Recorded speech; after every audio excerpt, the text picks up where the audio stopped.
Estamos na Paraxá Kitsá. Para todos vocês que nos acompanham agora no canal do YouTube, sempre cito aí o irmão Mota, está sendo aí um braço direito aí no início desse trabalho, certo? Espero que todos vocês gostem. Clique lá na nossa página do YouTube, não só assista a ministração, mas como também se associe. Clica lá, associar, né, Mota? Que se chama, como está escrito lá? Inscrever-se. Lá está escrito inscrever-se. Clica lá, e inscreva-se, para nós somarmos aí num curto espaço de tempo, número de 100. E aí nós vamos poder levar as porções do Torá ao vivo para todos vocês. Amém? Então, shalom aí sobre Israel, sobre a sinagoga, Beit Midrash em Cuiabá. Amém? Graças a Deus. Vamos então, meus irmãos. Estamos na Paraxá. Paraxá significa uma porção da Torá. A porção Kitsá, que significa não costumo dizer no original, a gente coloca, no original do hebraico, mas na sua no seu maior fiel, na sua maior fidelidade da palavra, quer dizer quando levantares. Então não significa simplesmente conta, faça uma contagem do povo de Israel. Então no hebraico está escrito Kitsá, que significa quando levantares. Então a porção ela vai girar em torno disso. Quando levantares as cabeças do povo de Israel. Então só aí já nos dá aí um poderio muito grande na nossa mente. O que é levantar? Levanta somente aquele que está debilitado. Somente Deus vai mandar Moisés levantar aquele que está caído. Não pode levantar aquele que já está de pé. Fica meio um pouco estranho. Então o povo de Israel, nossos irmãos, eles estavam debilitados, estavam caídos no pecado, na sarjeta, por causa, tendo em vista o pecado do bezerro de ouro, tá certo? Então nós vamos entender aqui algumas coisas fantásticas e poder encaixar com as palavras de Yeshua, de Jesus, do apóstolo Paulo, tá certo? Então, Kitsá, quando levantares. A referência está no livro de Êxodo, tá? Shemot, capítulo de número 30, verso 11, vai até o capítulo 34, verso 35. Como a gente não tem por costume fazer a leitura completa da porção, porque é impossível fazer em uma hora, e bater todos os versículos de toda esta porção e todos os capítulos. Não tem como, impossível. E também não é o que nosso povo judeu orienta. Então, por isso que durante uma semana a gente vai estudando. Semana que vem outra porção. Qual que é, irmão Rodrigo? Aí nós vamos mostrar a porção da semana que vem. Para quê? Para que a partir de amanhã mesmo, cada irmão e irmã no seu celular vão estudando devagarinho, na terça, na quarta, na quinta, na sexta, para chegar no sábado. Nós ministramos aqui na segunda-feira, então já quando nós entrarmos na porção, então a mente nossa já vai estar ali habituada com a porção, tá bom? A porção da Haftará, que significa a porção dos reis não, a porção dos profetas, se encontra no primeiro livro dos reis de Israel, capítulo 18, verso 1 ao 39. Então aqui vai narrar a história do profeta Eliahu, do profeta Elias. Quando ele sobe no Monte Carmelo, vai até o Monte Carmelo, é uma história muito pregada no cristianismo, muito bem pregada por sua vez, aonde ele agora chama os profetas de Baal e os profetas de Aserá. 400 profetas de Baal e 450 de Aserá. Então chama-se 450 de Baal e 400 de Aserá. Chama eles para o Monte Carmelo, o Monte do Fogo, e também chama todo o povo judeu, todo o povo de Israel. Por quê? Porque agora ele vai bater o martelo e vai dizer quem é o Deus de Israel. Então ele chamou agora todos os falsos profetas e chamou também todo o povo que se diz crente e levou para o monte para fazer uma prova com o Senhor. Agora nós vamos saber quem é o Deus de Israel. O Deus de Aserá, o Deus de Baal, ou o Deus que vocês acham que serve, mas na verdade não estão servindo. Então ele bateu esse martelo e Deus respondeu com fogo. Então nós também vamos fazer algum paralelo quanto a isso, tá certo?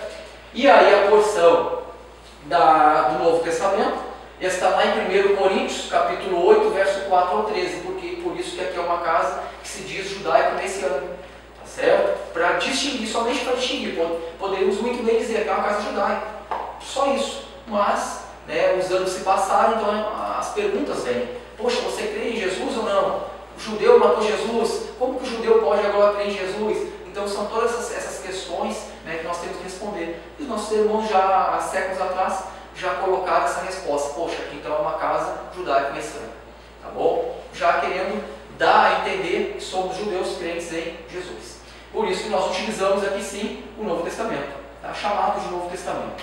Tá? Está lá em 1 Coríntios capítulo 8, verso 4 ao 13. Apóstolo Paulo, né, que escreveu esta carta, ele vai falar ali algo também acerca desta palavra, tá certo? Kitsa, tá bom? Então aqui é só um resumo, tá certo, daquilo que o Eterno vai trazer para nós no dia de hoje.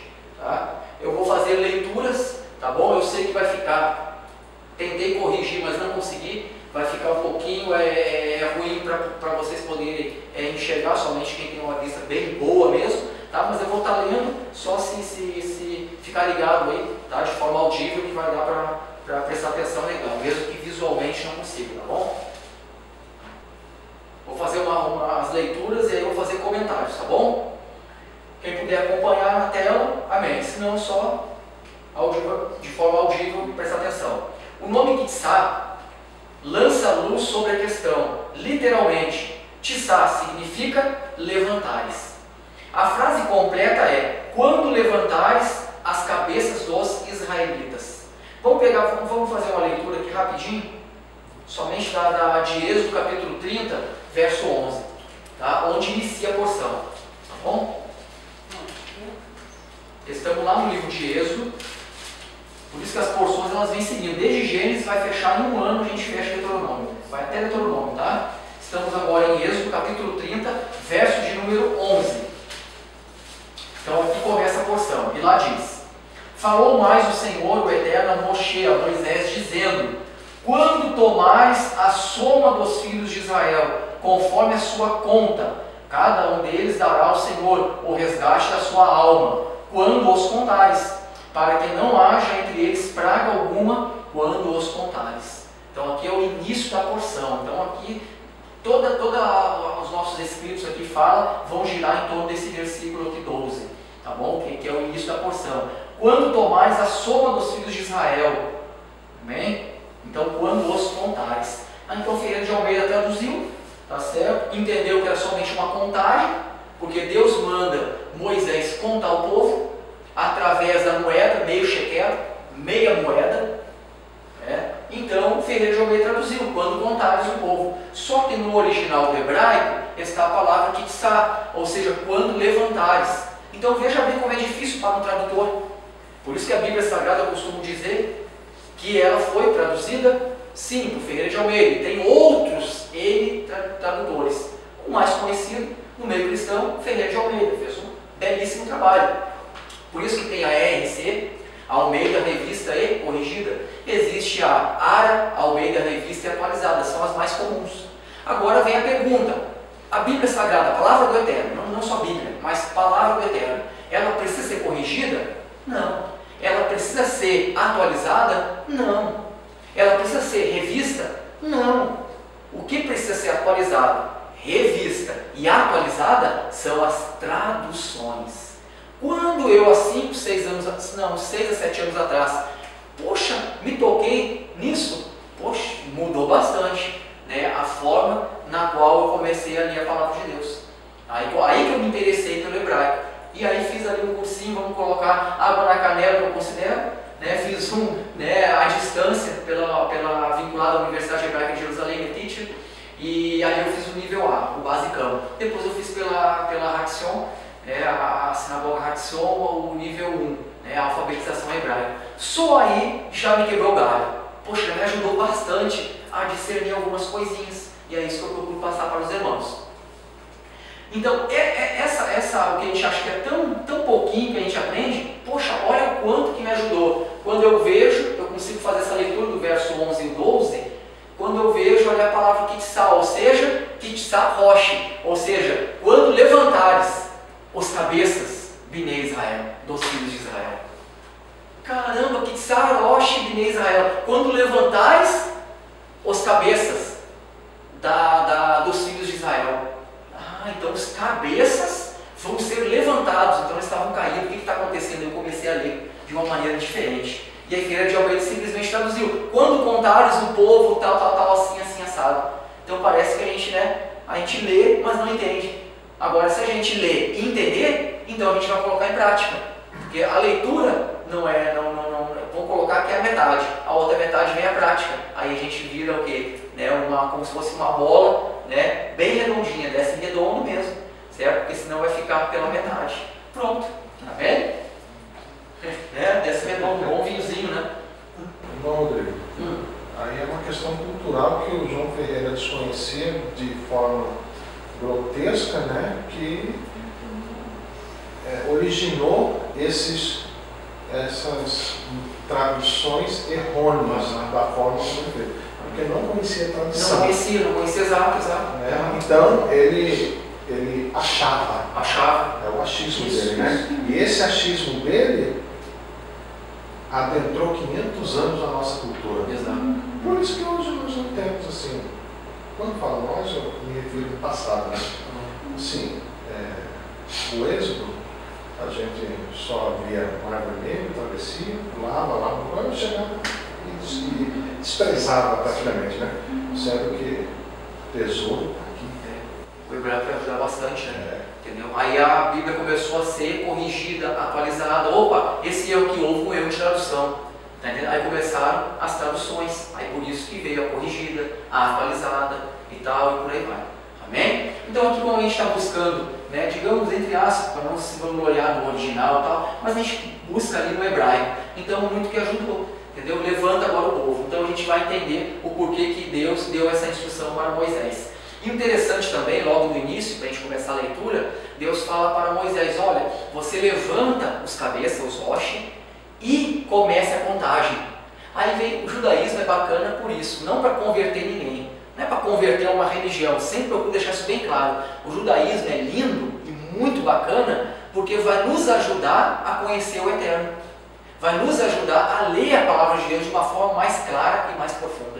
Então, quando nós olhamos para a palavra e lemos Deus dizendo para Moisés, faça agora a contagem.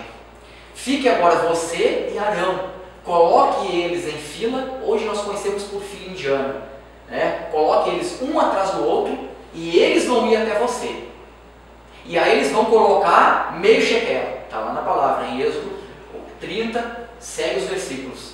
Então eles vão colocar meio shekel, ou seja, meia moeda, numa caixinha. Vai pegar a caixinha, deixa do lado, eles vão colocar, cada um que passar, olha na cara de Arão e olha na cara de Moisés, e coloca a moeda, e vai embora. Pronto. Aí os judeus perguntam, coisas que às vezes nós não perguntávamos. Então os judeus perguntam, por que que todos têm que passar diante de Arão e de Moisés? Primeira pergunta rabínica. Segunda pergunta, por que meio shekel? Não, é impossível alguém responder. Ah, por quê? Não, isso é mistério, pode ser uma das respostas. Outra resposta, não interessa, o que interessa é a graça. Outra resposta, tudo eu ouvia. Terceiro, não rapaz, para com isso aí, o importante é Jesus. São as respostas que, pelo menos onde eu frequentava, me davam. E outra, se o camarada, o ensinador, ele foi bem humilde, tiver realmente aos pés de Yeshua, de Jesus, ele vai responder, poxa, não sei, entendeu? Mas eu vou buscar a resposta. Poxa, esse cara aí, né, é digno de toda aceitação. Porque ninguém nasce sabendo. Agora, nossos rabinos, nossos judeus, eles já se debruçavam nisso há muito tempo. Por isso que o apóstolo Paulo disse, olha, a eles foram dados os oráculos divinos. Então, por isso que o povo de Israel é perseguido até hoje. Por quê? Porque quer ajudar no conhecimento, só que automaticamente, aqueles nos quais eles ajudam, como não tem a Torá, se não tem Torá, está cheio de inveja. E aí acaba levantando contra os Aguilhão, ou seja, levantando contra aqueles da autoridade. Mas vamos lá. Então, quando fala, vamos responder agora, né? Porque dá água na boca, né? Então, os judeus vão responder da seguinte maneira, nossos ensinadores. Sabe por que Deus falou para Moisés? Tudo é princípio. Por isso que a porção do Eterno, quando nós ministramos, então ela é linda porque nos causa, nos dá um revestimento muito grande, né, de conhecimento, uma profundidade muito bacana e nós acabamos conhecendo os princípios do Eterno. E isso aí é que faz a diferença no mundo espiritual. Então vamos lá. Moisés reúne o povo, coloca em fila e cada um vai chegar diante de você de Arão e vai colocar meio shekel. Ninguém vai jogar meio shekel de longe. Para chegar e colocar na caixa tem que passar agora pelas vistas dos dois. Primeiro princípio, olha só, meu irmão, primeiro princípio, Nelson, todo o líder, ele tem que conhecer seu rebanho, suas ovelhas, os seus alunos e por aí vai. Todos. E todos os discípulos, alunos, membros, enfim, têm que conhecer o seu pastor, seu rocha, seu padre, ou por aí vai, dependendo da religião de cada um. Só com esse princípio a gente entende, caramba, olha só o que Deus passa para nós, que nós temos que conhecer. Agora vem a pergunta, caramba, será que em grandes convenções, em grandes igrejas por aí fora, megas igrejas de prosperidade, cada membro conhece seu pastor? O pastor conhece cada membro? Ou o negócio é quantidade? Vamos encher, vamos pedir dinheiro, vamos aqui que é um negócio aqui tem que prosperar, e se você não dá o que é do Senhor, e vai citar a palavra, não tenha dúvida, ninguém é louco de pedir dinheiro sem citar a palavra, é por isso que o povo ele se confunde. Poxa, ele está pedindo, mas usa a palavra, e agora? Se a palavra for pregada de uma forma fiel, Deus ele se agrada, o povo se agrada, todo mundo se ajuda e a obra cresce. Acabou. Então a gente vê igrejas com 500, 1.000, 2.000, 3.000, 5.000 pessoas. Caramba, será que o pastor dá conta para visitar todos? Uma pergunta. Aí vocês se respondam. Então Deus fala, isso é errado. Você, Moisés e Arão, tem que conhecer cada um. Senhor, mas o povo de Israel, 600.000 homens que saíram, fora as mulheres e crianças. Vamos colocar no mínimo 3 milhões de pessoas. Porque naquele tempo, casava-se com 2, 3, 4 mulheres. Então, se fosse só uma, 600.000 homens, 600.000 mulheres, só aí dá 1.200.000. Como eram 3 ou 4, vamos colocar 2 milhões e 500 a 3 milhões. E os filhos? Que as mulheres não nasciam 1, 2, era trigêmeos, era trigêmeos, quadrigêmeos, sextos também. E agora? Então, vamos colocar, os rabinos dizem, 3 milhões para cima de pessoas que saíram no êxodo. Pronto. Como que eu vou fazer agora para Moisés? Você acha que, conjecturando, você acha que a minha obra, diz o Senhor, é feita à moda louca, é feita às pressas, é feita nas coxas? É feita, poxa, vamos lá e vamos dar o crescimento e vamos embora? Não. Então aí já mostra para o líder paciência. Já mostra para o líder, aperta na mão de cada um. Já mostra para o líder, dá bom dia para aquele que ganha R$1.000 e dá bom dia para aquele que vem ganhando 10.000. Cumprimenta aquele que está desempregado e cumprimenta aquele que é dono de multinacional. Princípio que todo aquele que se diz líder de qualquer sistema religioso tem que ter esse princípio. Fazer acepção, né? É a acepção de pessoas que o Novo Testamento traz. Vê com quanto de princípios a gente olha disso? Beleza, um só citei um, de vários, por causa do tempo, não tem como bater tudo. Por que meio shekel? Porque quando no pecado de ouro, olha que bomba, fantástica essa resposta. Quando tá com frio, meu irmão? Não. Não, tá tranquilo? Parece que tá meio, quer que eu botar para baixo? Não, tá tranquilo aí para vocês? Qualquer coisa me avisa, eu diminuo aqui, eu coloco para baixo o ar, tá bom? Quando o povo de Israel se corrompeu com o bezerro de ouro, então quem foram aqueles que foram à frente de peito aberto, doar tudo que tinham? Os homens, não foram as mulheres. Então quem foram os cabeças? Os homens. E o homem, ele só é completo quando ele está unido com a sua esposa e Deus agora vem com o cordão de 3 dobras. Ele vem e desce com o fogo dele santo. Nós já ministramos sobre isso. O homem e a mulher, Ish e Shá junto, formam ali o Esh, que é o fogo, e o fogo vem e purifica o casal. Se não, já era, ele vai se romper esse cordão. Enfim, olha quantas explicações os rabinos já entram até em assuntos de casamento, numa porção de contagem. Vê como o judaísmo é bacana? Enfim, então agora, Moisés, você vai cobrar meio shekel. Por quê? Porque o povo está em dívida comigo. E eu tenho que perdoar os seus pecados, porque lá no versículo 13, 14 e 15 você vai ver. Eu vou perdoá-los, só agora através do meio shekel. Por quê? Porque eles estão devendo a metade. Somente a metade pecou, somente os homens, as mulheres não. Vê que bacana? Então aquilo ali vai cobrir os pecados do povo naquele momento. Amém? Então quando tu levantares, vamos lá, vamos começar agora as leituras, eu vou fazendo comentário, tá bom?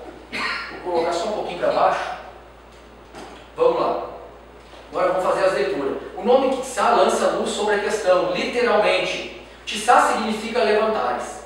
A frase completa é: quando levantares as cabeças dos israelitas.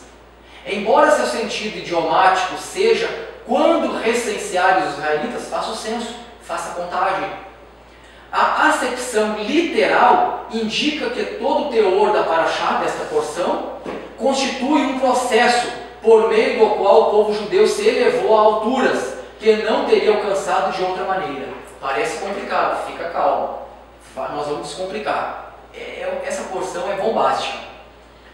Ou, mais claramente, o propósito da criação, mesmo depois de aparentemente consumado com a entrega da Torá, o rolo foi entregue lá no Monte Sinai, Itro e Mishpatim foram as porções passadas, e a instituição do tabernáculo, porção Terumá e Tetzaveh, são porções passadas, aonde Deus entrega a Torá, dá os mandamentos, entrega a Torá, Itro, entrega os mandamentos, Mishpatim, os estatutos, constrói o tabernáculo, porção Terumá, que agora o povo vai ter que ofertar, vai ter que ajudar para poder construir, senão não tem como.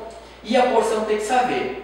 Pronto, então agora Deus criou o tabernáculo, o Mishkan, no deserto, já está habitando no meio do povo, não no meio do tabernáculo, o hebraico não está no singular, está no plural. Faça agora um tabernáculo, Moisés, para que eu venha habitar no meio deles, no plural, não no meio dele, porque se fosse no meio dele, no meio do tabernáculo. Concorda comigo? Aí vem, né, aquelas heresias braba. Deus só está aqui nesta casa, não está nas outras. Heresia. Aqui a mão de Deus. Igreja só o Senhor é dessa casa. E aí várias igrejas colocando, né, uma palavra errônea, porque não entenderam o original do hebraico, e aí fazendo da sua igreja, das paredes, né, um lugar santo. Não. O lugar aqui, agora, ele é santo. Por quê? Porque eu e você estamos aqui. Que sou o templo e morada do Espírito Santo. O Espírito Santo ele não habita nessas paredes. Ele só está aqui porque você e eu somos casa e morada. Por isso que Yeshua, Jesus disse: onde 2 ou 3 nós estamos em maior número, estiverem em meu nome, na palavra do Pai, na Torá, nos mandamentos, então eu estou no meio deles, no meio de vocês. Vê que bacana? Então a gente vai alinhando. Então faça o tabernáculo para que eu venha habitar no meio deles. Deles quem? Do povo de Israel. Por quê? Depois que o povo sair do tabernáculo, minha nuvem de glória vai sair, pô. Só vai descer lá quando, né, o sumo sacerdote estiver em Yom Kippur. Então vai descer a Shekhinah, a glória do Eterno, no Santo dos Santos, Kadosh HaKodashim. E depois subia, pô. E hoje a glória está permanentemente dentro deste tabernáculo, que é o meu corpo, que é o teu corpo.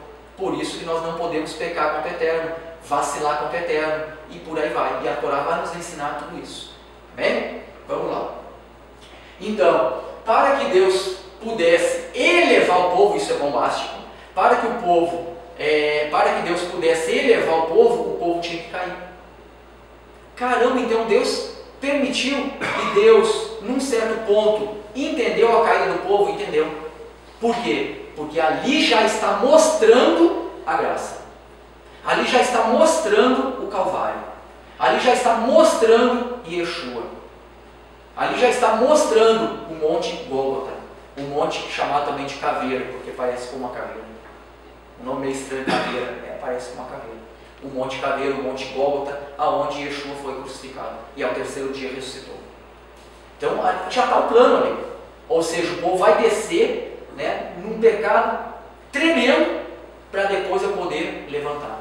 Por isso que Deus, Ele levanta os humildes e abate os soberbos. Aquele que está de pé, cuidado para que não caia. Deus do monturo levanta o necessitado e coloca para se assentar entre os príncipes. Monturo. Monturo é um termo hebraico que quer dizer lixo no português. Porque se você for lá para o livro de Neemias, você vai ver logo no capítulo 1 que Neemias chega e ele começa no sentido anti-horário, da esquerda para a direita, fazendo sentido anti-horário, ele começa a fazer um apanhado, né, visual do templo. Por quê? Porque a primeira leva com Zorobabel e Josué já tinha vindo para levantar o tabernáculo, o templo. Depois a segunda leva veio com Esdras para entregar a Torá e depois veio Neemias para fechar agora né, com fogo as muralhas de Jerusalém. Vão fechar Jerusalém com as muralhas. Pronto. Quando ele chega, ele olha tudo ao seu redor do templo. E ali está descrito todas as entradas do templo. Quando ele começa, eis aqui a porta das ovelhas. Que porta das ovelhas é essa que está no livro de Neemias, capítulo 1 ou 2? Se não me falha a memória, capítulo 1. Porta das ovelhas, onde você entra e dá de encontro para o templo. E não só de encontro para o templo, mas a entrada para o pátio, para o santo e o santo dos santos. Só aí você já vai entender, porta das ovelhas, opa, quem é a ovelha, né, sem mancha, sem mácula, sem pecado? Yeshua. E aí ele vai falando. E lá no finalzinho, se o lugar santo estava aqui, o resto, o sebo, as coisas que não prestavam para o sacrifício, aonde a gente coloca? No latão do lixo. E lá existia também um lixo da época, só que era bem na contramão, sul. E aí colocava-se lá do outro lado, bem longe, o lixo, que era a montura. Lá era o resto do sacrifício. Então quando Yeshua ele chega, eu me arrepio, porque a palavra de Deus ela é poderosa, ela é muito poderosa, ela mexe com a nossa estrutura. Quando Yeshua disse, né, ou foi o apóstolo Paulo, é muita coisa na minha cabeça, mas vamos lá, acho que foi Paulo, que do monturo Deus levanta o necessitado, o abatido, e o coloca para se sentar entre os príncipes. Monturo, lixo. Quem é o abatido? Aquele, o lixo, a escória da sociedade, aquele que não tem Yeshua, não tem palavra, não tem nada, só tem pecado. Então Deus vai levantar essa pessoa do local onde ela está e vai colocar esse cidadão, essa cidadã, esse ser humano para se assentar entre os príncipes. Aonde estão os príncipes? O judeu, não tenha dúvida. Por quê? Porque eles vão ensinar, o judeu vai estar onde? Vai estar dentro do tabernáculo, fazendo o sacrifício. Eles vão estar onde você vai encontrar o sumo sacerdote? Tomando cachaça na esquina ou fazendo as oferendas dentro do Santo dos Santos? Aonde você vai encontrar os sacerdotes? Os sacerdotes vão estar no lugar santo. Aonde você vai encontrar os amigos, aqueles que estão lá junto com o sacerdote, os irmãos, enfim, vão estar ajudando, limpando a ovelha, limpando ali, carneando e por aí vai. Não estou falando dos desviados da fé, estou falando de quem tem compromisso com a palavra. Quem tem compromisso, você vai encontrar essa pessoa buscando, não tenha dúvida. Então, vai se sentar entre os príncipes. Por isso que Yeshua disse para Nicodemos, Nicodemos, tu és príncipe em Israel e não sabe dessas coisas? Você é rabino, você está dirigindo uma yeshivá, uma academia de Torá, uma beit, uma sinagoga, rapaz. Você é príncipe. Então Deus estava dizendo, vai tirar a pessoa daquele lugar de monturo do lixo e vai colocar agora entre os príncipes. Vê só que bacana? Então, a pessoa tem que estar num lugar bem profano para Deus poder levantar. Então é tremendo, é lindo isso aí, porque mexe com a nossa estrutura. Amém? E o maligno, o Yetzer Hará, chamamos de inclinação para o mal, vai dizer o contrário. Você não pode, você já era e tal. E se a pessoa não tiver um domínio, né, da palavra, ela vai se suicidar, se atirar da ponte, um tiro na cabeça, vai se atolar nas drogas e vai por aí, pronto, tudo o contrário. E aí vai se encher de doença e vai morrer. E perde a salvação e morre aqui e morre lá. Morreu aqui, foi para o caixão e morre novamente, porque vai ressuscitar, vai ser julgado o peso da segunda morte, como diz Apocalipse, que é o pior de todos. Quer ver? Vamos lá então. Então, para ser atingido esse nível espiritual, eles caíram. Através do incidente com o bezerro de ouro, em que o povo judeu incidiu nos 3 pecados capitais, idolatria, adultério e assassinato, são os 3 pecados. Olha, capitais, como a palavra bem diz, são os mais absurdos e grotescos. Idolatria, adultério, assassinato. E eles caíram nos 3. Nos 3. Então desceram, né, no mais profundo abismo. Tendo descido ao mais fundo do abismo, o povo pôde elevar-se aos níveis mais altos de reconciliação com Deus. Olha o que Deus fez. Estabelecendo com Ele, com o Eterno, uma ligação mais forte do que seria possível de outra maneira. Isso é evidenciado pela revelação dos 3 atributos divinos de misericórdia, na qual Deus anuncia o fato de que sua aliança com os israelitas transcende a relação contratual, baseada na execução obediente dos mandamentos, preparando assim o caminho para Techuvá. O que é Techuvá? Retorno, dar a meia volta. O arrependimento, só que Techuvá é muito mais que arrependimento. Não é simplesmente um arrependimento. Techuvá, você vai se arrepender sim, você vai voltar, né, vai dar meia volta naquilo que praticava anteriormente, vai seguir a Deus, vai conhecer a palavra, vai Techuvá tudo isso. Vai ler, vai buscar, vai se dedicar, vai entender a palavra, vai colocar em prática, tudo isso aí é Techuvá. Então não é simplesmente me arrependi, beleza, e aí vai ficar prostrado, vai ficar parado, vai esperar morrer para ir para o céu? Não, temos que fazer gestão aqui na terra. Então Deus está nos chamando para quê? Para que Deus vai levantar o povo? Para depois matar? Para depois morrer, ir para o caixão? Não. Vai levantar através da palavra do Eterno para poder caminhar aqui nessa terra de uma forma produtiva. Amém? Amém. Oi. O profeta João, antes de o Senhor aparecer a ele e pedir para ele ser batizado, então a pregação, a palavra dele era Techuvá. Techuvá. Arrependei-vos porque é chegado o reino de Israel. Muitos ali já estavam arrependidos. Aí é que está, o hebraico vai nos ensinar muita coisa bonita. Todos eles estavam tranquilos, pô. Entendeu? Aceitei já Jesus, estou na boa, estou na paz aqui na igreja, tranquilo.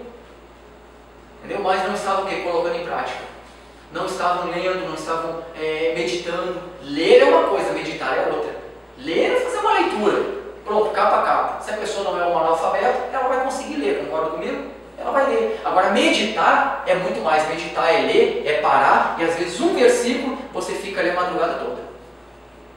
Num versículo só, você está meditando, está entendendo para no outro dia colocar em prática. Por isso que no Salmo de número 1, o salmista abre o livro de Salmos, tem 150 salmos, ele abre dizendo, bem-aventurado, ou feliz é o varão, é o homem, que anda, que bem-aventurado é o varão, que não anda segundo os conselhos dos ímpios, não se detém no caminho dos pecadores, e nem se assenta na roda dos escarnecedores. Antes o seu prazer está na Torá, na lei do Senhor, na qual medita de dia e de noite. As suas folhas não vão cair, a árvore ela vai ser plantada junto a ribeiros de águas, as suas folhas não caem, no seu devido tempo vai dar fruto e tudo quanto fizer prosperará. Que palavra poderosa. Então tudo isso aí parece que está muito longe, de muitos. Estou muito longe, Rodrigo, de mim essa palavra e tal, porque está muito. Não, é só entender, praticar, ler e tal, tudo isso aí é Techuvá. E João Batista falava, arrependei-vos, porque é chegado o reino. E Yeshua, Jesus, mesma coisa. Arrependei-vos, o reino já é chegado. Que é a Techuvá, né? Techuvá, exato. Se arrepender e fazer obras dignas, né? Isso, e fazer obras dignas de arrependimento, dignas de Techuvá. Rapaz, tu vê como a nossa leitura agora é outra, é uma leitura mais profunda, porque vai mexer com a nossa estrutura. E uma vez nós conhecendo isso, vai gerar em você e em mim, não uma inércia, ficar parado. Nós vamos que nem um dínamo, agora nós vamos explodir, vamos embora, vamos caminhar. Amém? E aí, tudo que está escrito vai acontecer na nossa vida. Eu acho que por isso também que Jesus fala que não gosta nem do morno, não gosta do morno. Ou fica no quente ou no frio de uma vez, porque no frio ele pode ajudar. Exato. E no quente ele está fortalecendo. É por isso, mas no morno a pessoa fica indecisa. É por isso que a Haftará, a porção dos profetas, vai falar sobre Elias. O que Elias confrontou? Elias não confrontou simplesmente os profetas de Baal e de Será. Elias confrontou o povo de Deus. Por que agora vocês estão divididos entre os dois pensamentos? Vocês não são morno, vocês não são quente e nem frio. O que vocês são, afinal? Ele confrontou. O que vocês servem? Não, eu estou na igreja aqui, mas eu não cumpro os mandamentos, porque os mandamentos e tal, aí confunde muitas coisas, enfim. Fica difícil. Festas bíblicas, o Eterno já colocou as festas bíblicas para celebrar, mas muitos cristãos dizem que as festas já passou. E aí coloca o Natal, aí colocou o Ano Novo, aí colocou o vinho da Páscoa e Dia dos Pais, Mães e por aí vai. Não tem nada contra o Dia do Pai e Dia da Mãe, não. O Dia do Pai e da Mãe, no contexto rabínico, se você perguntar para um judeu, ele vai dizer o Dia do Pai e da Mãe é todo dia. Não precisa ter um dia para gastar dinheiro, não precisa ter um dia agora que a sociedade vai dizer que eu tenho que dar um dinheiro, mas eu não tenho hoje para dar. E aí a pessoa vai se endividar. Por quê? Porque tem que dar naquele dia. Então tem algo por trás disso. O consumismo. Tem algo por trás disso que aprisiona as pessoas. Então, o que o mandamento do Eterno diz? O quarto mandamento: honra teu pai e tua mãe, para que sejais prolongados os teus dias na face da terra. Acabou, todo dia temos que honrar o pai e mãe. Agora, nada contra que o Brasil aqui tem lá o segundo domingo, sei lá das quantas lá, de agosto é do pai, de maio é da mãe. Não tem problema nenhum, não estou falando contra isso, não sou fanático. Mas eu boto os pontos nos is, eu sei diferenciar. Mesma coisa no Natal. Aonde está escrito isso na palavra? Tem que checar. Por quê? Porque se eu chegar numa ceia de Natal, aonde me falaram, eu chequei aqui e não achei. Me falaram que Jesus nasceu e tal, enfim, tá bom. Aonde está escrito na palavra, na Torá? Não tem referência. E aí quando a gente começa a checar, a gente vai lá para Pentecostes, a gente vai lá para Tabernáculos, aonde ele tabernaculou, festa das trombetas. Caramba! E aí a gente começa a celebrar essas festas, inserindo agora Jesus, Yeshua. E aí as palavras dele vai tornando vida. E aí tudo que a gente faz na liturgia remete a ele. Por que isso? Por que comer isso? Por que fazer isso? Remete a palavra, remete a ele. E Jesus disse: se vós estiveres em mim, as minhas palavras em vós, pedireis o que quiseres e vos será feito e vos será concedido. Eu vivi desse jeito e deu certo. E hoje estou mais tranquilo, estou respirando, no mínimo. E as festas pagãs que me colocavam? Por isso que aqui é uma casa judaica, uma casa que abre o jogo, para fazer pensar. Eu sei que talvez um ou dois ou três, não sei, não estejam concordando. Isso é bom, porque vai fazer você pensar. O judaísmo vai fazer você pensar. Vai chegar em casa e vai: caramba, eu não concordei com o que ele falou, mas deixa eu checar mesmo. Pronto, aí a nossa mente, caramba, vai ver se é certo ou não. Poxa, eu vou celebrar uma festa no qual coloca um porco com maçã na boca, beleza. Caramba, mas aqui em Levítico diz que o porco é imundo. Poxa, então eu estou celebrando uma festa que está fora da palavra e aonde insere, de acordo com Levítico 11, Deuteronômio 22, de coisa imunda. Poxa, eu não estou discernindo. E agora? A gente começa a ver essas coisas com outros olhos. Então a gente começa o processo de restauração. E aí a palavra de Deus vai entrando. E aí nós vamos celebrando o Shabat, o sétimo dia, por aí vai, de uma maneira correta, não fanática e nem com seita e com heresia, de uma maneira muito tranquila. E aí nós vamos provando que o Eterno é bom. Vede, provai e vede que o Eterno é bom. Então temos que provar e ver. Agora, se não praticar, se não provar, não tem como ver. Então a gente vai provando, vai praticando e vai vendo que a nossa vida vai melhorando. E a gente vai vendo: poxa vida, que caminho bacana é esse. Pronto. Amém? O elemento crucial da Teshuvá, portanto, do arrependimento, é a elevação do povo judeu. Porque aí quando eu falo povo judeu, aqui todos nós. Quem é judeu? Aquele que cumpre os mandamentos. Tá certo? Não é só o povo de sangue. Todo judeu é aquele que cumpre os mandamentos do Eterno. E aquele que não é, através de Jesus, de Yeshua no Calvário, ele agora faz parte, não vai se tornar judeu de sangue, mas ele agora faz parte da congregação dos santos. Ele é agora o que Paulo disse aos Efésios: ele é co-herdeiro e co-participante. Ele agora foi aproximado da comunidade de Israel. Efésios capítulo 2, verso 10 em diante que eu estou falando. Ele agora não tinha paz, ele agora tem Shalom. Ele não tinha alianças, agora ele tem. Ele não tinha Torá, mandamento, agora ele tem. Ele não tinha reis, agora ele tem. Ele não tinha os patriarcas. Como que nós oramos nas igrejas: Deus de Abraão, Isaac e Jacó? Vai chegar um judeu e vai perguntar a ele: não é teu pai? Esses aí só são os ancestrais de quem? Do povo judeu. E agora? A pessoa fica meio com as calças na mão. Me perdoa a palavra. Agora, em Yeshua, não, nós somos filhos de Abraão pela fé. Então agora nós somos convidados a entrar nessa nova aliança.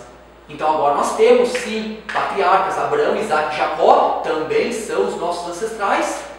Então Yeshua no Calvário fez isso com quem? Com os goi, com as nações, com os gentis, com os pagãos. E o povo de Israel também tem que se elevar, porque está caído em pecado. Então agora todos pecaram e destituídos estão da glória de Deus. Então veio Yeshua e agora levanta todos.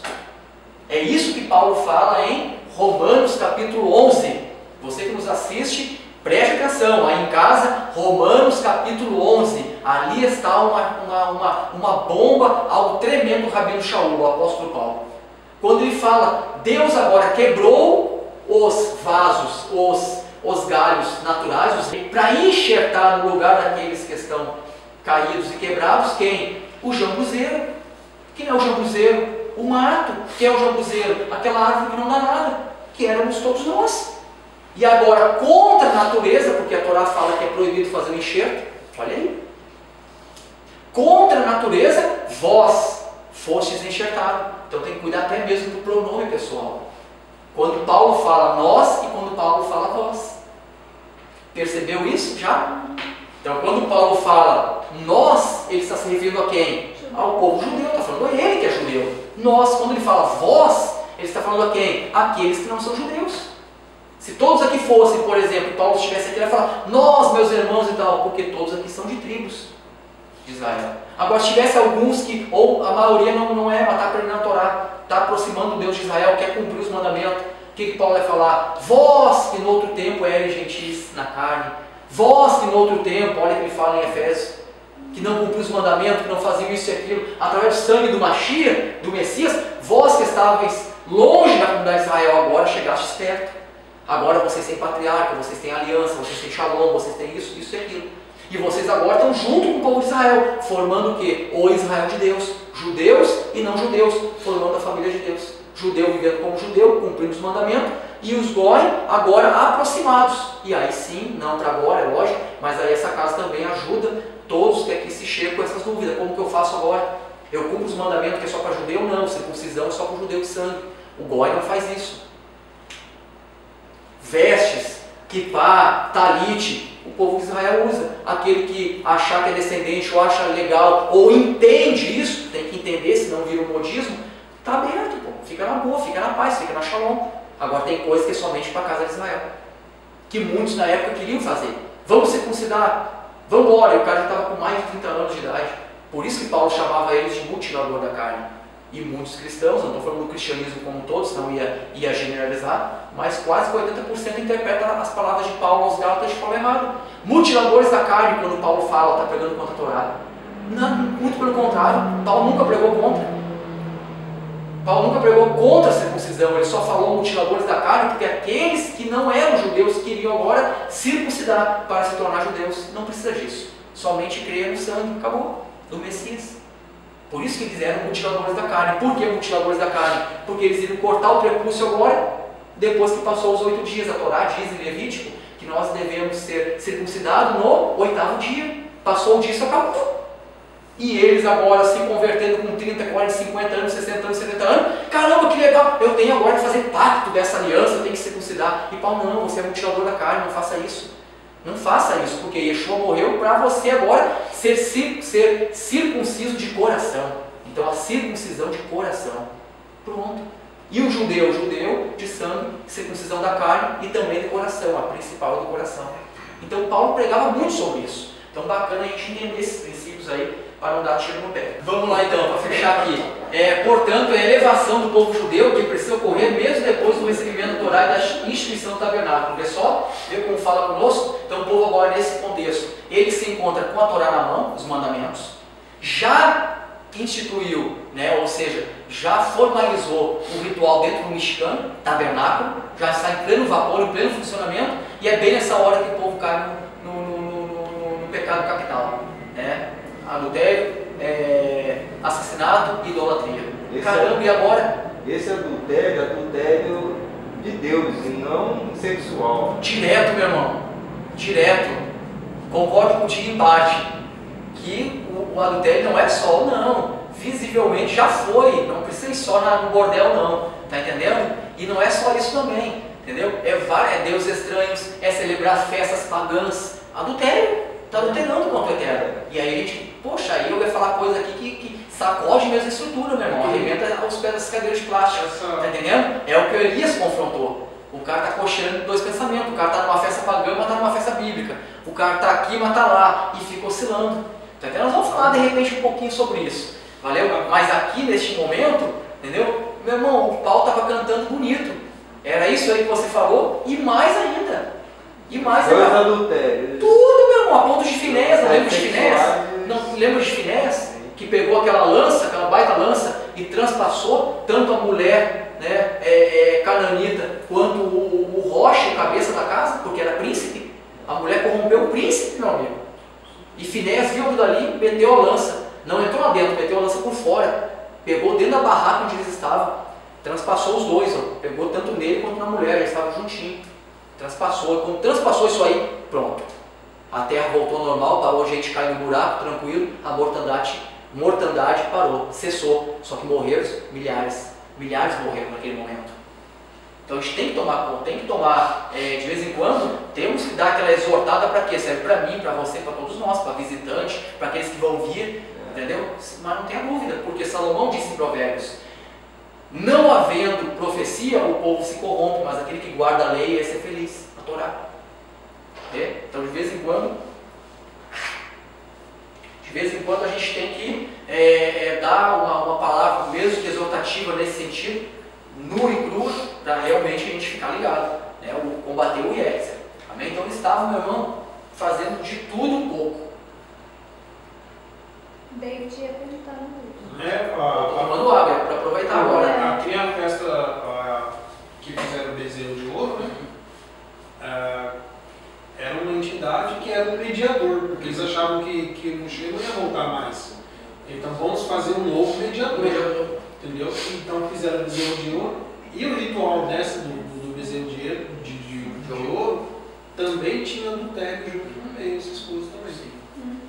Rodrigo, no direito penal, existe a palavra adultério de outra forma. Né? Vai adulterar um cheque, sei lá o quê. Não, ele tem dois sinônimos que passam batido. Eu aprendi isso aí, né, hoje. Invenção e alteração. Vem com esses dois nomes. Fabricação. A fabricação é aquele que teve ideia e fabricou. Aquele que altera é que muda um item aqui, ele adulterou uma invenção. Então, essas duas palavras no direito penal, elas estão ali patentes. Significa o quê? Adultério, adulterar. Até a palavra foi adulterada. Exatamente. Então, ela também está presente aí nesse sentido. Sim. É bem amplo. Interessante. É bem amplo. Fabricação, você fabrica algo e alguém vem e altera. Falsificação. Entra a questão da falsificação. E é usado realmente, né? Gente que não se atém, né? Por exemplo, depois que o Brasil se envolveu com a China, deixou de fabricar para alterar. Porque o que a gente compra de xing-ling da China é misericórdia. É todo adulterado, né? Meu Deus do céu. Vamos lá, vamos fechar aí. Nada contra os chineses. Vambora, fechamos. Vamos lá que Tem vai um ser chinês aqui, né? consequências de um forte choque emocional. Sem dúvida, o Het Haegel, pecado do bezerro de ouro, assim chamado no hebraico, é uma das passagens históricas do povo judeu comentadas e talvez também a mais lamentada. Ela ocorreu logo após o êxodo do Egito, quando o povo pôde ver a mão milagrosa do Todo-Poderoso, como também logo em seguida a ortogra da Torá, a entrega. O povo estava à espera de Moshe, que voltava do Monte Sinai, dos céus, com as tábuas da lei. Então ele estava aguardando aquilo que o David bem comentou. Se a gente for entrar no Rumash, entrar no Talmud, enfim, poxa, vai ter várias e várias revelações. O primeiro dia até o 40º dia de Moshe. Né? Não ficou simplesmente no monte, ele foi aos céus e recebeu ali muitas revelações do Eterno. Amém? Daí também, dessas palavras, que também veio, né, a cultura do muçulmano, tá certo? De Alá, que ascendeu aos céus. Então a gente consegue discernir, entendeu? Todas essas coisas, para a gente, quando colocar o pé no local, você saber onde que você está colocando. Pô, é aceito isso aqui? Como é que é essa casa? Prega o quê? Tá entendendo? Então a gente vai entendendo essas coisas, tá certo? E aqui, graças a Deus, a gente está pregando só a palavra do Eterno, tá bom? Vamos lá. Não obstante as várias explicações que nos foram dadas pelos nossos sábios, este fato está enquadrado entre os pecados mais graves da Torá, a Avodá Zará, a idolatria. O Rabino Haim traz a seguinte passagem do Talmud, em Shabbat 105b. A maneira do Yetzer Hará, a inclinação para o mal, estimular o indivíduo ao pecado, presta atenção, é o de fazê-lo cometer pequenas infrações e aos poucos ir convencendo a cometer infrações cada vez mais sérias. Só que o camarada tem que estar, não vou dizer assim, me gabar, que tem que estar no nível espiritual alto, mas o cara não pode estar na água na boca. Não pode, água na canela. Água na boca não é faca na boca, a gente costuma dizer, água na canela. De maneira alguma. O cara tem que se envolver mesmo. Porque ler é uma coisa. Poxa, que bacana, que lindo. Quero ver agora, sentir na pele. Aí a pessoa vai entender o que é a inclinação para o mal. O que ela vai soprar no teu ouvido. Jamais vai te mandar cometer um pecado grande. Não, um pequenininho. E daqui a pouquinho mais outro, daqui a pouquinho outro. Daqui a pouco você está nadando de braçada no pecado. Assim começa o adultério, assim começa a fornicação, assim começa esse pecado desgraçado de idolatria. Começa devagarinho, bem devagarinho, sutilmente. Um olhar, um aperto de mão, uma mensagem no zap, um não sei o que, um coraçãozinho do nada que não era para ter colocado, foi um momento inapropriado, e por aí vai. Aí já desce o coração daquele que recebe, tanto homem quanto mulher. Pronto. Já plantou, o Yetzer Hará já jogou a semente do mal. Aí daqui a pouco mais começa. Daqui a pouquinho mais, meu amigo, já era. Divórcio e por aí vai, problema, e aí uma grande, esqueci da palavra agora, para dentro de uma igreja, enfim, vamos colocar esse nome. Uma blasfêmia contra o nome do Eterno, esqueci do nome agora. Enfim, um mau testemunho. Dei esse exemplo, poderia dar vários. Então, o Yetzer Hará, em relação para o mal, vai fazer o cidadão cometer pequenas infrações e aos poucos vai convencer ele a cometer infrações cada vez mais sérias, fazendo com que chegue mesmo a um dos pecados mais graves, que é o da idolatria. Ele vai se encurvar agora diante de algo. Como nos ensina a própria linguagem do Talmud. Hoje lhe diz, isso aqui é uma linguagem talmúdica, dos sábios de Sião. Hoje lhe diz, faça desse modo, até que ele dirá, vá servir a deuses estranhos. Isso aqui é a voz do Yetzer Hará, a voz do inimigo. Hoje ele vai dizer, faça desse modo. Amanhã ele vai dizer, vá servir a deuses estranhos. Por isso que Paulo fala, um pecado chama outro pecado. Um abismo chama outro abismo. Olha da onde o Mestre Jesus e Yeshua e o apóstolo Paulo tiraram essas palavras. Da Santa Torá, dos mandamentos, os princípios. Um pecado vai chamar outro pecado. Cometa um aqui, amanhã outro, amanhã outro, amanhã outro, amanhã outro, um abismo vai chamar outro abismo. Aí vem os sábios em Pirkei Avot, Nelson dizendo que uma mitzvah chama outra mitzvah. Um mandamento chama outro mandamento. Cumpre um mandamento hoje, amanhã vai cumprir outro, amanhã outro. Celebra uma festa bíblica hoje, amanhã vai celebrar outra, amanhã outra, amanhã outra. Celebra o Shabbat e outro, amanhã outro, amanhã outro, amanhã outro, tá, pronto. Daqui a pouco mais, quem é santo, diz Apocalipse, santifique-se mais ainda. Quem é sujo, suje-se mais ainda. E quem é limpo, limpe-se mais ainda. Eita glória. Vê que palavra tremenda, poderosa. Mexe comigo, meu irmão, mexe com você também isso. Porque a todo momento nós temos que nos corrigir. Isso daí ele fala para os últimos dias, o julgamento. Quem é sujo, permaneça, continue sujo. Um abraço. Quem é limpo, que mantenha-se limpo.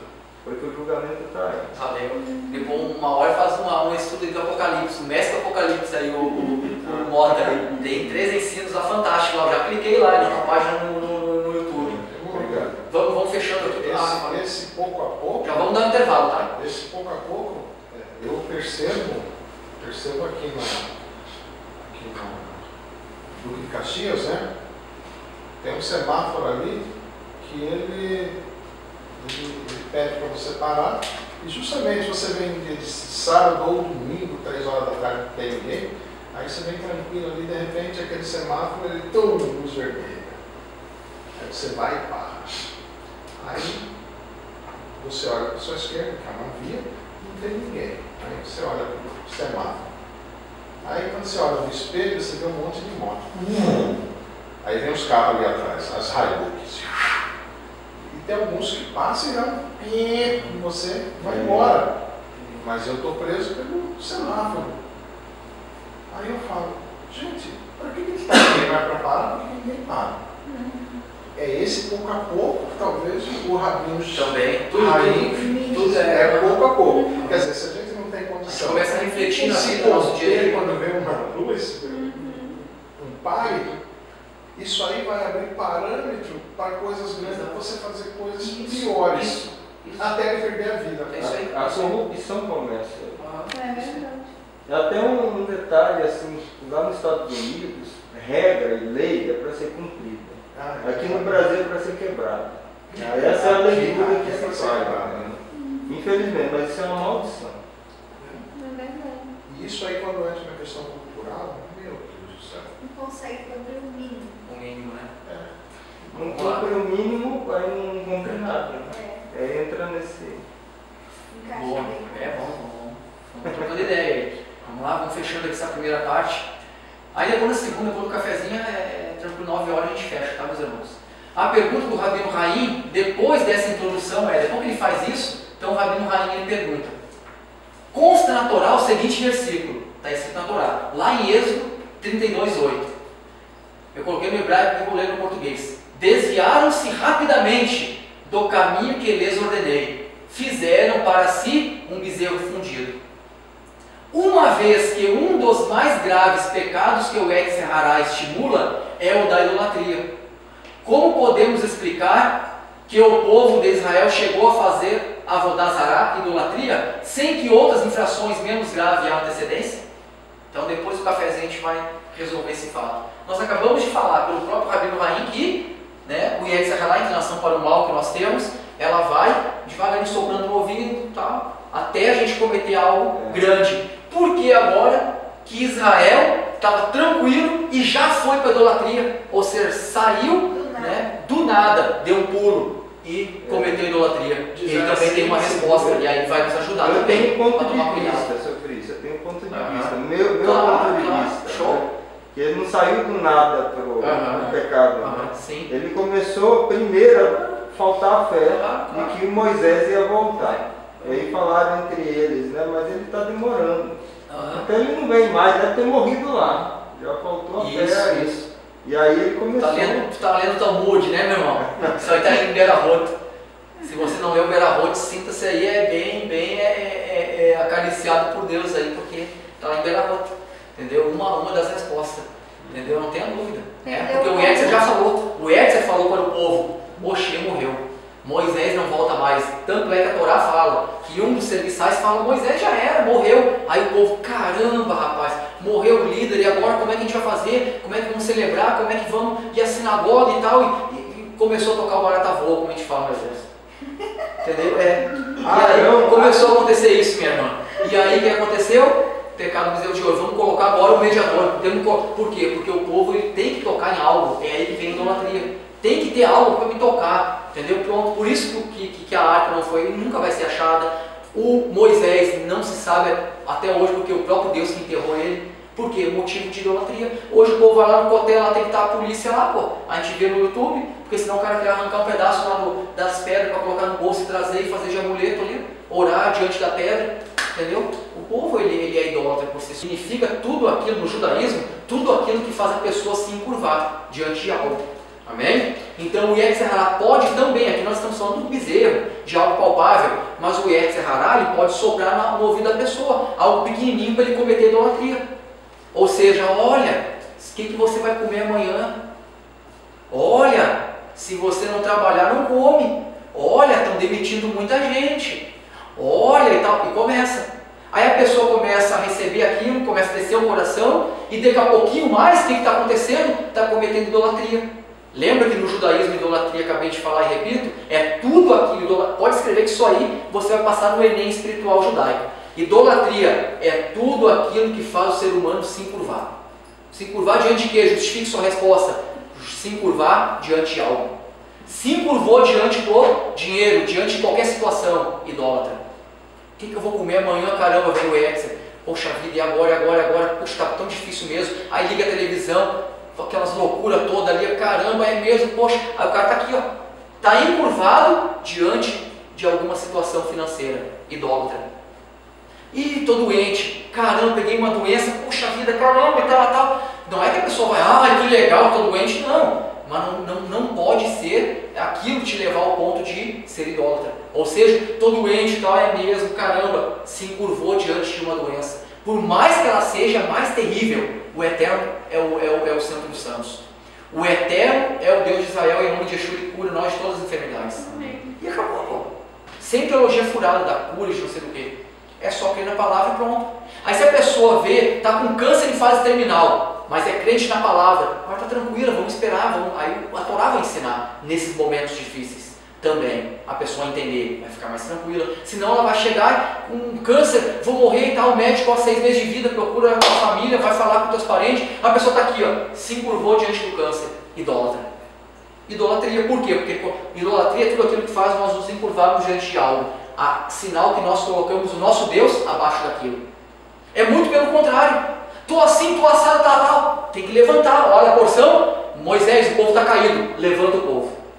Por quê? Porque o povo está encurvado, está adorando. O povo agora achou que você morreu, o povo achou que eu não estou mais com ele. O povo agora está na idolatria, está se encurvando diante de algo. Agora eles têm que fazer o contrário. Eu tenho que elevar os meus olhos para o monte. Salmo 122. Eleva os meus olhos para o monte. De onde é que pode vir o socorro? Meu socorro vem do Senhor que fez os céus e a terra. Então eu tenho que me levantar diante da situação. E aí sim, o Eterno está acima do câncer em fase terminal. O Eterno está acima de qualquer finança. O Eterno muda a nossa situação, muda a nossa sorte, muda nosso destino da noite para o dia. Amém. Assim como Paulo e Silas na prisão, de repente, diz lá em Atos, as cadeias se abriram e pronto. Pedro estava lá. De repente o anjo chega e coloca sandálias nos pés, sinal que ele estava até descalço. A ponto de o anjo falar, coloca sandálias nos pés. Ele já estava tranquilo, entregou a alma na boa. Entendeu? Tranquilo. E o anjo entra e de repente abre ali e tal, de uma maneira miraculosa, ele se encontra lá do outro lado da rua e ele vai para casa. Bate na porta, todos se espantam lá, as judias e os judeus, que estavam orando, intercedendo por ele. Olha o poder da igreja do Eterno. Vê que bacana? Enfim, amém? Então idolatria é isso. Tá certo? O que faz nós nos encurvarmos. E nós estamos aqui nessa noite, olha aí. Então aqui eu creio que é uma palavra profética. Não sei para mim, para você, para todos nós, para uma pessoa, eu não sei. Mas uma coisa eu sei, que essa palavra tem endereço, mas não tenha dúvida. Tenha dúvida. Por quê? Porque o Eterno está nos comunicando agora a mensagem profética. Olha como se encaixa. Levanta o povo, Moisés. Levanta, levanta, levanta, porque está caindo, está idolatrando alguma coisa. Finança, situação, não sei. Aí eu, você, cada um tem que fazer sua autoavaliação e ver o que está fazendo eu, você, nós nos encurvarmos. Eu estou idolatrando o quê? Você está idolatrando o quê?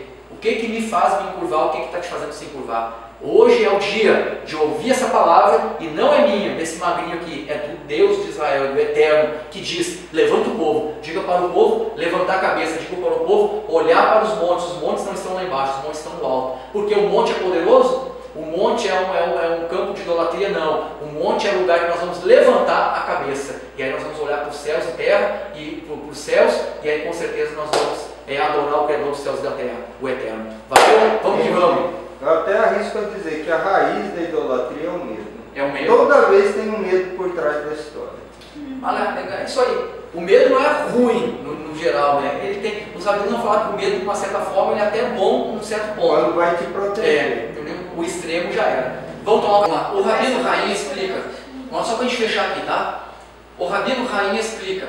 Já que o Satã, a inclinação para o mal, o amargo, conhecido também como Satanás, o adversário, apresentou-se ao povo de Israel como se Moshe tivesse morrido.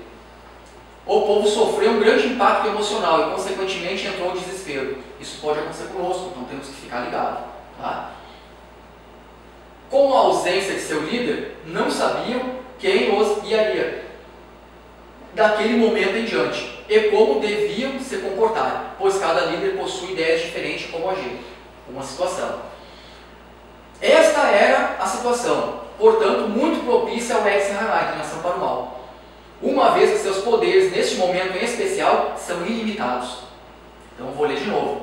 Presta atenção, Rodrigo, isso aí vai acontecer com você. Não é rogar praga, não é nada desses troços aí de idolatria e fora que pregam. Isso aí acontece. Se não aconteceu, vai acontecer. Tem que ficar ligado. Porque nós vivemos aqui nessa terra, neste mundo. Nós temos que trabalhar, temos que conviver com as pessoas, temos que comprar, temos que vender, temos que fazer negócios, seja lá pequeno, médio ou grande. Temos que ir no mercado fazer compra, temos que bater papo ali com caixa do mercado e por aí vai. Somos seres humanos, não vivemos aqui um mundo de fanático. Ou seja, tem que ficar e passando por dissabores, tem perdas, tem ganhos, tem momentos de crise no casamento, no lar, envolvendo filhos, no trabalho, financeiro, saúde, emocional, tudo vai passar, não tem jeito. Só que quando a gente detém a palavra do Eterno e a conhece, vai passar de uma forma muito mais tranquila. Te jogou no mar agora e tal, tranquilo, onde tem a ilha lá, eu vou nadando. Vou cansar, vou no tal, vou nadando de costa, vou meio que boiando, entendeu? Porque o cara sabe nadar. Ele vai chegar meio esgolepado, mas ele vai. Agora, se o cara, caramba, e agora não sei nadar, pega a boia, não tem mais boia, que nem Titanic, já era. Aí é desespero. Aí quando a pessoa entra num desespero, em uma dessas áreas que eu citei, então acontece isso. O Yetzer Hará, a inclinação para o mal, altíssima, e aí faz a pessoa sucumbir. Ficar ligado então. Então nesses momentos a inclinação para o mal é ilimitada, porque o indivíduo não possui o equilíbrio necessário para fazer frente e se opor à influência do Yetzer Hará nessas horas de desespero. Então não tem o equilíbrio necessário para fazer frente e se opor. Agora, o que é que vence o Yetzer Hará? O que é que vence o inimigo? A nossa emuná, a nossa fé. Lembra que Tiago fala? Tiago ou Pedro? Se não me fala a memória, é Tiago. Né? Mancebos, jovens, sabeis vós que possuem, que vocês têm, que é a fé, a emuná, que vocês têm, né? Em outras palavras, vocês têm essa emuná, vocês têm essa fé, e já venceste o maligno, a inclinação para o mal. E a fé vem pelo, a emuná vem pelo ouvir, e o ouvir vem pela palavra de Deus, o que Paulo fala aos Romanos capítulo 10, verso 10 e 11. Então, que palavra é essa? A palavra genuína, a palavra da Torá, aonde vai discernir os profetas, aonde nós vamos entender as palavras todinha contida no Novo Testamento. O quanto é importante esses conceitos. Amém? Para poder fazer frente ao Yetzer Hará, senão a pessoa sucumbe. Essa é daqui hoje, amanhã, pronto, o médico, estou dando exemplo só de vários outros. Pronto, condenou, e aí vai entrar numa campanha louca e daqui a pouquinho mais vai estar dando dinheiro aí para líder maldoso, para camarada avarento. Ou vai até ir para os despachos aí, obras de macumbaria. Por quê? Porque a pessoa está no desespero. Não tem o equilíbrio para poder fazer frente ao Yetzer. Agora, se a pessoa tem o equilíbrio, vai sentir? Claro que vai. Vai tremer da base? Vai. Mas vai levantar a cabeça. Por quê? Porque está cheia da palavra. Então, isso que é importante. E o povo judeu sabia disso. E sabe disso até hoje. E estuda dessa forma. Amém? Por isso que essa casa aqui não prega uma religião. E nem atrai ninguém para converter a algo. Não. Aqui pregamos Yeshua, pregamos Jesus, pregamos a palavra do Eterno. E estamos caminhando de acordo com o que está escrito. Pronto. O que está escrito? Isso? Vamos fazer isso. De que maneira? Vamos ver agora de que maneira que a gente vai cumprir isso. Então nós temos todos esse aparato de quem nos auxilia, que é o povo de Israel. E está dando certo nas nossas vidas. Isso que é bacana. Então a gente está provando e está vendo que o Eterno está conosco. Amém? E não só aqui, em qualquer outra casa, outra igreja que também está buscando. Aí cabe a mim a você sentar ali e observar e ler, e ouvir, e ver se está na pegada. Vamos lá. O retrocesso em situações semelhantes é acelerado. Então agora vai ser acelerado. Vai de um extremo para o outro. Então nesse momento de desespero, o que acontece? O retrocesso em situações semelhantes é acelerado. Sem que o indivíduo passe pelas fases intermediárias dos pecados. Lembra que a gente comentou? Menos graves até os mais graves. Então agora foi de um extremo para o outro. Está no desespero. O ser humano pode passar diretamente para a Vodazará, para a idolatria. Vai se curvar diante de algo. É só chegar em casa hoje, pronto, tocou o telefone, está demitido. Vem aqui amanhã para pegar teu pronto. Só que está com os garotinhos lá, quem vai dar comida, quem vai dar o mamar, quem vai dar o leite, e aí? A pessoa entra num desespero tamanho que vai para a idolatria. Mas não é simplesmente adorar pau e barro e gesso, está entendendo? Como agora o conceito é mais profundo, a pessoa vai se curvar, é idólatra. Aí o Deus de Israel vai olhar para aquela pessoa, poxa vida, mas o que te serviu a Torá? O que está te servindo a Beit? O que está te servindo? Então aqui não é criar robô, não é criar super-homem, mulher maravilha, isso não existe. A gente vai sentir sim, claro, mas nós vamos erguer a nossa cabeça, vamos confiar no Eterno e aí Ele vai mover as águas. Amém. Pronto, e aí tem nosso telefone, tem nossa comunidade no Zap, vamos mandar recado, vamos ligar, pronto, bate na minha casa, eu estou aí para isso, é para isso que eu nasci. Senão Deus vai me matar amanhã, eu estou fora daqui dessa terra, estou aí para recebê-los, bater não interessa o horário, vamos embora. Não com abobrinha, com conto de carochinha, com coisa séria, é claro, o meu trabalho é sério. Beleza? Por isso que a gente procura formar a pessoa séria. Senão tu vai aí e fica uma lambança. Entendeu? Bate 3 da manhã e um desocupado aí. Irmão, ora por mim porque amanhã eu vou no emprego. Pô, meu filho, vai dormir, vai lá e entrega teu currículo. Estou dando exemplo, entendeu? Eu cansei de ver isso aí, rapaz. Entendeu? Poxa vida. Então o pau está cantando mesmo, então não tem horário. Valeu, meus irmãos? Para ilustrar essa ideia, o Rabino Haim lembra o episódio ocorrido entre os dois primeiros irmãos, Caim e Abel. Saiu de um extremo e foi para o outro, matou o irmão, sem passar pelas fases intermediárias. Entre outros exemplos que encontramos na Torá, nos mostram quão importante é saber vencer certos estados emocionais. Assim, essas essas emoções não deixarão o indivíduo entregue nas mãos do Yetzer Hara, da inclinação para o mal, do Satanás, para que este não tenha o caminho livre para influenciá-lo e fazê-lo cometer os mais graves erros. Rodrigo? É ter o autodomínio, né? O autocontrole. Só que sem a palavra não tem como. Que é um dos frutos do Espírito. Sem a palavra do Eterno, a Santa Torá é difícil. Raramente o camarada vai bater de frente. Não tem como. Não tem como. Entra em desespero, entendeu? E todos nós estamos sujeitos a isso. Por isso que essa palavra hoje aí, poxa, que palavra violenta. Bom, Rodrigo, a gente vai fechar. Aqui intervalo para o cafezinho, já 2 slides a gente termina. Essas definições do Rabi Rainha aí, ela é a mesma definição do apóstolo Paulo. Eu não sei se foi o apóstolo Paulo que você dele, ou ele, ou pelo apóstolo Paulo, mas tem uma palavra que o apóstolo Paulo. Ele de Paulo, ele veio depois de Paulo, né? Que é dentro dessa definição que eu acabei localizando. Isso. Está assim, 2 Coríntios 10, né? A partir do versículo 3, o apóstolo Paulo discorrendo sobre esse assunto, falando assim: porque andando na carne, não guerreamos segundo a carne. Porque as armas da nossa milícia não são carnais, mas sim poderosas em Deus para a destruição das fortalezas. É isso aí. Destruindo os conselhos e toda altivez que se levanta contra o conhecimento de Deus, e levando cativo, preso, amarrado, todo entendimento, a obediência. Aí ele fala de Cristo, mas eu vou colocar aqui a obediência à Torá. E Cristo ali, o Messias, é porque ele falou: eu sou o verbo. Que verbo? Verbo expressa uma ação, uma palavra. Qual palavra que Deus revelou? A Torá. Vê só que bacana? É uma troca. A Torá, se as minhas palavras estiverem em vós, quer dizer, se a Torá estiver em vós, se eu estiver em vocês, vocês estiverem em mim, eu direi tudo. Né? Tudo. Então essa guerra... Está em 1 Coríntios o quê? 2 Coríntios 10. A partir do 2. É 2 Coríntios 10, a partir do versículo 3. Aí você vê da onde que vem os princípios, né? Vou até fechar, eu ia tocar aqui mais dois slides que vai falar sobre os profetas de Baal e tal, que o povo estava em 2 pensamentos. Tá? Era o que eu ia falar, mas eu achei muito interessante fazer esse midrash agora com a carta de Paulo. Beleza? Então tu vê que bacana, né?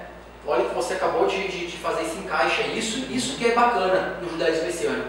A gente consegue encaixar, nós falamos da Torá, dos mandamentos, né? Passamos, dentro todo esse apanhado, falamos de Yeshua muitas das vezes, de Jesus, e agora paramos com Paulo, né? Quando ele fala: porque andando na carne, não militamos segundo a carne. Nós andamos na carne, ninguém vive aqui no Espírito. Claro que nós vivemos em Espírito também, mas nós aqui andamos só no vento, não, estamos caminhando, pô. Daqui a pouquinho mais, tomou muito café, não vai dormir. Olha o sistema biológico, entendeu? Comeu demais, vai no banheiro, pô, antes de dormir, e por aí vai. Não é? Vai ter que fazer sua higiene amanhã de manhã. Vivemos na carne, é nesse sentido. Não é simplesmente que vivemos na carne, porque é pecador e tal. Também, mas, entendeu? Então Paulo está dizendo: olha, vocês vivem no mundo, pô, tem que fazer as coisas de vocês. Então, mas nós não militamos segundo a carne. Porque as armas da nossa milícia, do nosso combate, não são carnais. Não vou dar tiro na pessoa, não vou dar soco. Eu vou saber o que está por trás daquilo que é uma perturbação para querer me influenciar. Mas sim poderosas em Deus, em Hashem, para a destruição das fortalezas do mal, do Yetzer Hara, destruindo os conselhos e toda a altivez que se levanta contra o conhecimento de Deus. O que é conselho? Conselho está onde? Está no pé, na mão, na cabeça? Conselho. Todo pensamento, toda altivez, todo conselho que se levantar contra a palavra de Deus, nós temos que levar isso cativo. Todo entendimento à obediência de Cristo, a obediência do Mashiach, e o Mashiach representa a Torá, os mandamentos do Eterno. Ele é a Torá viva, ele é o caminho, a verdade e a vida. Tu vê que bacana? Agora olha o Midrash para fechar. Tem 1 minuto, 1 minuto é muita coisa, meu irmão, 60 segundos. Olha só: destruindo os conselhos e toda altivez que se levanta contra o conhecimento de Deus, levando cativo. Então agora tem que pegar esse meu pensamento maligno, que o Yetzer colocou, Antes de descer o coração, eu tenho que levar ele cativo, eu tenho que aprisionar ele e trazer ele à obediência de Cristo. De que maneira? Olha o que Paulo agora fala, olha o Midrash aqui, o encaixe, quando ele fala em Romanos, capítulo de número 12, verso de número, lembrei agora, Romanos 12, verso de número 2, olha o que Paulo fala. Agora saímos de Coríntios e vamos para Romanos. E não vos conformeis com este mundo, com este século, porque jaz no maligno, jazido, sepultado, está morto no maligno. Então este mundo, quem domina esse sistema mundano, capitalista, econômico, Satã. Então não vos conformeis com este mundo, mas transformai-vos pela renovação do vosso entendimento, para que experimenteis qual seja a boa, a agradável e a perfeita vontade de Deus. Olha aí. Vê o que Paulo fala em Romanos e em Coríntios? Olha aí, para o povo de Roma e para o povo de Corinto. Olha, traz todo e tal, não milita carne com carne, não, é do Espírito. Vai militando, vai pegando esse pensamento maligno que quer te destruir e tal, leva ele cativo, a obediência do Mashiach. E agora está dizendo, renova o teu entendimento. Para que, se você renovar, se você trazer cativo esse mau pensamento, deixar ele aprisionado, então nós vamos provar qual é a tão boa, a agradável e a perfeita vontade de Deus. Agora a gente fecha. Hein, Rodrigo? Que tremendo, né? Ainda tem uma passagem que ele ensina a fazer isso. Eita glória. Que ele fala para você andar, né, todo o tempo em oração para não cair em tentação. Pronto. Ou seja, se a tua mente está conectada com Deus em oração, você não fica pensando... Rapaz, que coisa tremenda.